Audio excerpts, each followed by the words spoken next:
The Bible said, according to Exodus 19, verse 8, it said, and all the people answered together and said, all that the Lord has spoken, we will do. And Moses returned the words of the people unto the Lord. Now, when you look at this statement, it shows that all of them were with one mind.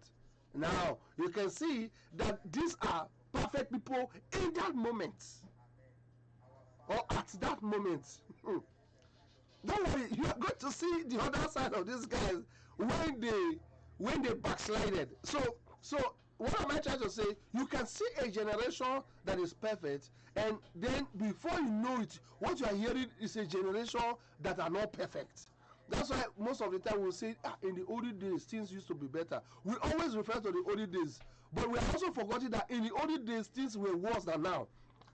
We don't use that statement because most of us, many of us, we are very negative in our mind. We always refer to the bad time. We have that, they call it a selective memory. We select the bad time and we'll put it down and say this. Because we are now living in a time of being thankful to God. Yeah, they will now say, before we used to be better than now. But you forget that there was no electricity at that time. Before, there were no television to watch. Before, there were no internet, Wi-Fi.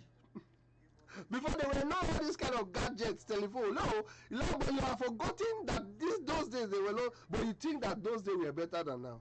You see, let us always think the positive side and know that God is doing something new. Let us be appreciative. Anyway, these people were so appreciative because of what God has done, how God actually killed the Egyptian in their presence. They saw it. So, and they saw the goodness of God in their eye. And so when Moses was bringing this commandment, they were happy to receive it. And they did it very perfectly.